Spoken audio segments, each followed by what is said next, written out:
नमस्कार दोस्तों, आज है 27 दिसंबर और दिन शनिवार है। आज के फटाफट न्यूज में आपका स्वागत है। तो चलिए शुरू करते हैं, लेकिन उससे पहले हमारे वीडियो को लाइक करके चैनल को सब्सक्राइब कर लीजिए। तो चलिए शुरू करते हैं। पीएम नरेंद्र मोदी ने लखनऊ में प्रेरणा स्थल से भाजपा की सोशल इंजीनियरिंग की नई धार दी। उन्होंने मंच से भगवान बिरसा मुंडा, बिजली पासी, राजा सुहेलदेव, राजा महेंद्र प्रताप सिंह, प्रभु राम के सखा निषाद राज का जिक्र करने से इनके वोट बैंक को भी साधा। इसी के साथ सरदार वल्लभ भाई पटेल और अंबेडकर को इतिहास में उचित स्थान न दिए जाने पर कांग्रेस को कटघरे में खड़ा किया। वहीं वीर बाल दिवस के मौके पर राष्ट्रपति द्रौपदी मुर्मू ने शुक्रवार को 20 बच्चों को प्रधानमंत्री राष्ट्रीय बाल पुरस्कार से सम्मानित किया। इन बच्चों को 18 राज्यों और केंद्र शासित प्रदेशों से चुना गया है। 14 साल के क्रिकेटर वैभव सूर्यवंशी पुरस्कार लेने के लिए दिल्ली में है, इसलिए वे आज विजय हजारे टूर्नामेंट में मणिपुर के खिलाफ मैच नहीं खेल रहे थे।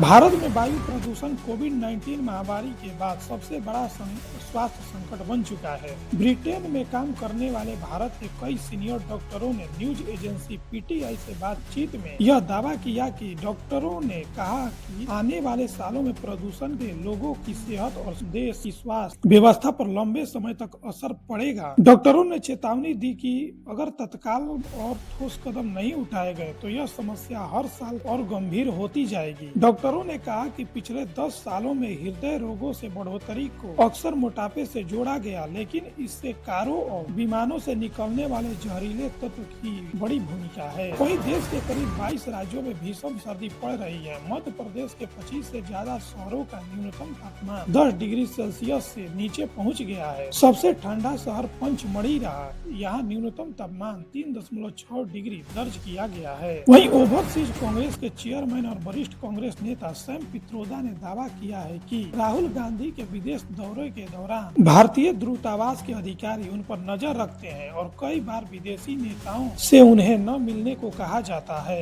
पित्रोदा ने राहुल के दौरे को लेकर गुरुवार को इंडिया टुडे से बातचीत में की। उन्होंने कहा कि मैंने खुद देखा है कि राहुल गांधी के होटल, मीटिंग्स और एयरपोर्ट पर उनकी गतिविधियों पर नजर रखी जाती है। हालांकि इसके सबूत नहीं है, लेकिन अनुभव के आधार पर यह कह रहा हूँ। ऑपरेशन सिंदूर के दौरान पाकिस्तान के 6 एयरबेस को तबाह कर राष्ट्रीय स्तर पर चर्चा में आई भारत की सुपरसोनिक ब्रह्मोस क्रूज मिसाइल अब और भी ताकतवर होने जा रही है। रक्षा सूत्रों के अनुसार ब्रह्मोस की रेंज, रफ्तार और मारक क्षमता को बेहतर किया जा रहा है।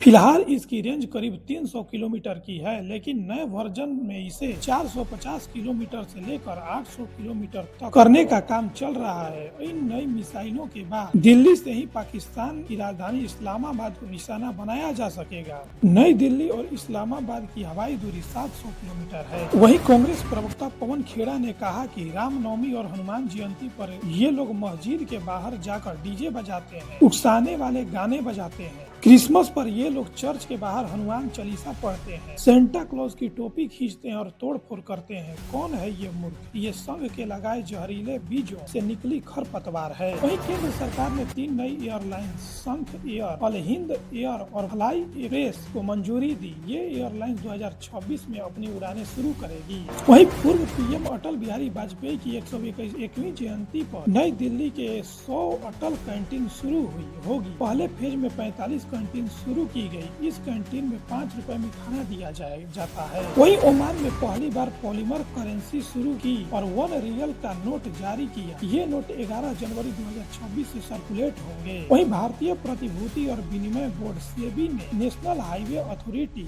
NHAI के राजमार्ग इंफ्रा इन्वेस्टमेंट ट्रस्ट को इंफ्रास्ट्रक्चर ट्रस्ट के रूप में मंजूरी दी है। वहीं अमेरिका ने नाइजीरिया में आतंकी संगठन ISIS के ठिकानों पर एयर स्ट्राइक की। राष्ट्रपति ट्रंप ने सोशल मीडिया पोस्ट कर इसकी जानकारी दी। ट्रंप का आरोप है कि यहाँ ISIS ईसाइयों को निशाना बनाकर बेरहमी से हत्या कर रहा है। उन्होंने ISIS आतंकियों को आतंकी कचरा बताते हुए लिखा कि यह संगठन लंबे समय से निर्दोष ईसाइयों की हत्या कर रहा है। ट्रंप के मुताबिक इस ऑपरेशन में अमेरिकी सेना ने कई परफेक्ट स्ट्राइक की। वहीं अमेरिका हाल के सालों में कई देशों के चुनाव और सत्ता में सीधे दखल देता नजर आ रहा है। राष्ट्रपति राष्ट्रपति डोनाल्ड ट्रंप की लीडरशिप में अमेरिका कहीं अपने पसंदीदा नेताओं को जिताने की कोशिश कर रहा है तो कहीं सरकारें गिराने के लिए सैन्य और आर्थिक ताकत का इस्तेमाल कर रहा है। वहीं रूस के राष्ट्रपति व्लादिमीर पुतिन ने साल 2001 में अमेरिका के तत्कालीन राष्ट्रपति जॉर्ज डब्ल्यू बुश से अपनी पहली मुलाकात के दौरान पाकिस्तान को लेकर चिंता जताई थी। पुतिन ने कहा था कि पाकिस्तान असल में